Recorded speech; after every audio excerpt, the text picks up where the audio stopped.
دنیا میں ہر سال 2 بلین لوگ روزہ رکھتے ہیں، پر 90% لوگ یہ نہیں جانتے کہ رمضان کا اصلی مطلب کیا ہے اور یہ ہماری دوسری ہجری میں ہی کیوں شروع ہوا۔ یہ صرف ایک مہینہ نہیں بلکہ ایک اینول ٹریننگ ہے جو ہر انسان کو بدل دینے کے لیے بنائی گئی ہے۔ کیا آپ کو پتا ہے کہ پہلے مسلمان صرف 1 دن کا روزہ رکھتے تھے؟ تو پھر یہ 30 دن کا سفر کیسے شروع ہوا، چلیے جانتے ہیں۔ آج ہم صرف روزہ رکھنے کی بات نہیں کریں گے، بلکہ آج ہم اس گہری تاریخ میں جائیں گے جہاں ایک عام موسم کو اللہ تعالیٰ نے سلطان ماہ بنا دیا، یعنی مہینوں کا سلطان بنا دیا۔ اس ویڈیو کے بعد رمضان کو لے کر آپ کا نظریہ ہمیشہ کے لیے بدل جائے گا۔ میرے ساتھ چلیے اس 1400 سال پیچھے کی گھڑی میں، اس ریگستان میں جہاں اس مقدس سفر کی بنیاد رکھی گئی تھی۔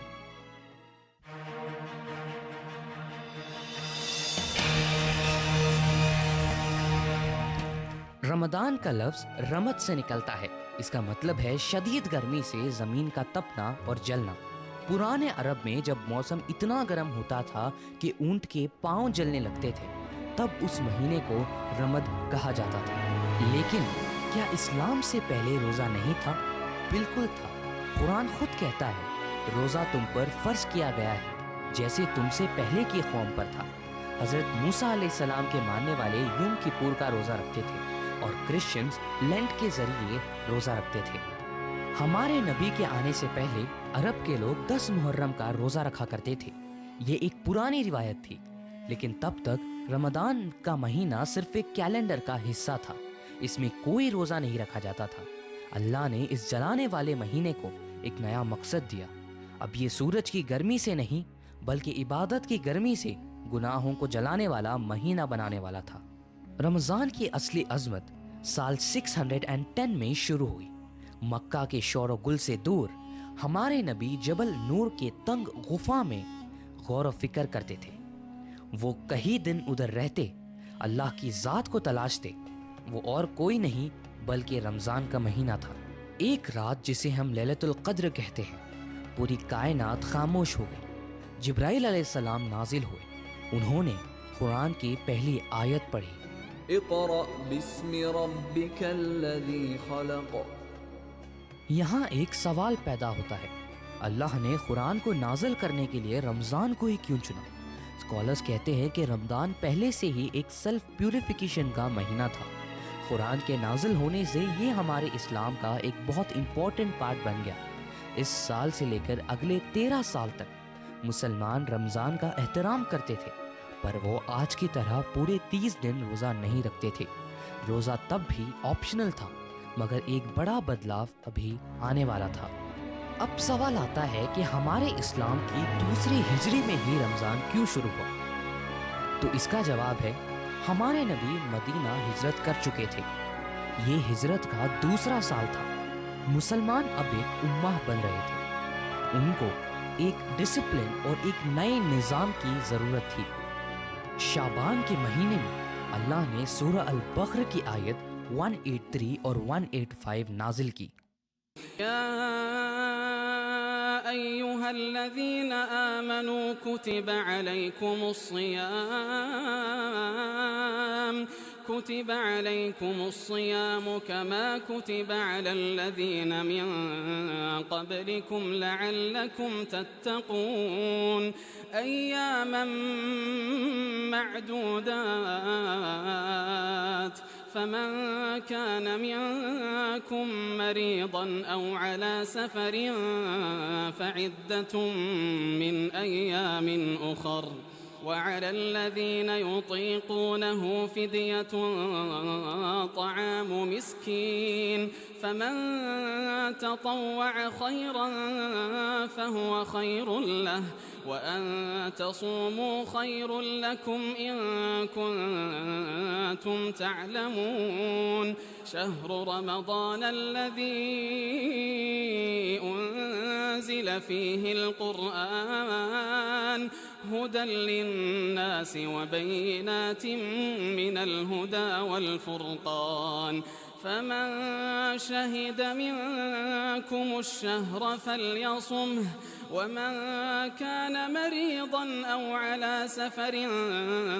فعدة من أيام أخر يريد الله بكم اليسر ولا يريد بكم العسر ولتكملوا العدة ولتكبروا الله على ما هداكم ولعلكم تشكرون. اس میں صاف حکم دیا گیا کہ مومنو، تم پر روزے فرض کیے گئے ہیں جس طرح تم سے پہلے لوگوں پر فرض کیے گئے تھے تاکہ تم پرہیزگار بنو. روزوں کے دن گنتی کے چند روز ہیں، تو جو شخص تم میں سے بیمار ہو یا سفر میں ہو تو دوسرے دنوں میں روزوں کا شمار پورا کر لے. اور جو لوگ روزہ رکھنے کی طاقت رکھیں لیکن رکھیں نہیں، وہ روزے کے بدلے محتاج کو کھانا کھلا دیں. اور جو کوئی اپنی مرضی سے زیادہ نیکی کرے تو اس کے حق میں زیادہ اچھا ہے. اور اگر سمجھو تو روزہ رکھنا ہی تمہارے حق میں بہتر ہے.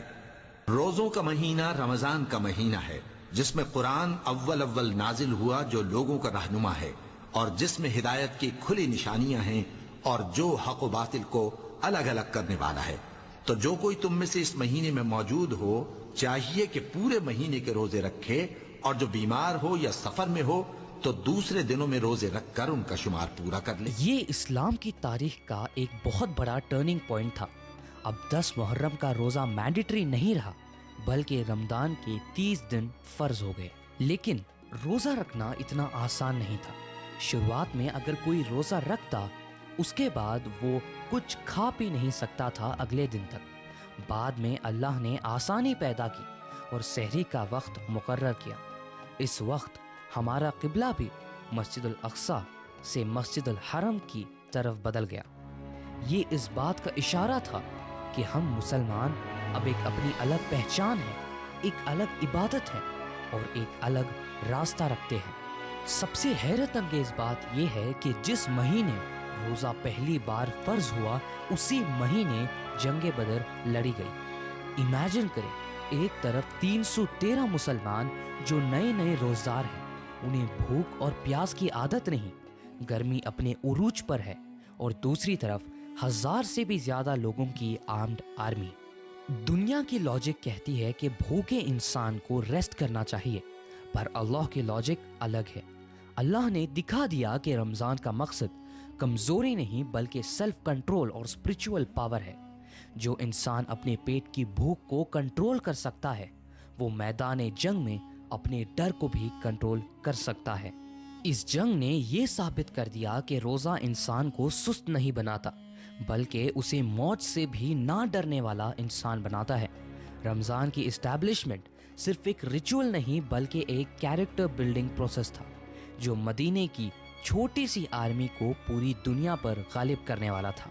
تو آج ہم نے دیکھا کہ رمضان کیسے ایک موسم سے ایک فرض بنا. اس کا مقصد صرف بھوکا رہنا نہیں تھا، اس کا مقصد تھا تقوی. تقوی یعنی گاڈ کانشیسنس. جب آپ حلال کھانے کو اللہ کے لیے چھوڑ دیتے ہیں تو آپ کی روح اتنی طاقتور ہو جاتی ہے کہ آپ حرام کاموں کو بھی لات مار سکتے ہیں. یہ 30 دن ہمیں سکھاتے ہیں انتظار کرنا، غریبوں کی بھوک کا احساس کرنا اور کھانے کے ایک ایک دانے کی قدر کرنا. امید ہے آج آپ کو رمضان کی اسٹیبلشمنٹ کی پوری داستان سمجھ آ گئی ہوگی.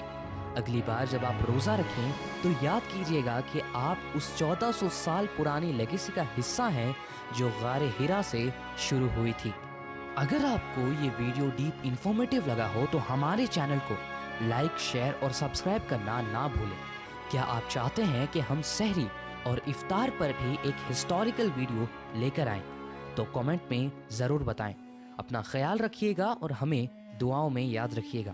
ملیں گے نیکسٹ ویڈیو کے اندر. تب تک کے لیے اللہ حافظ.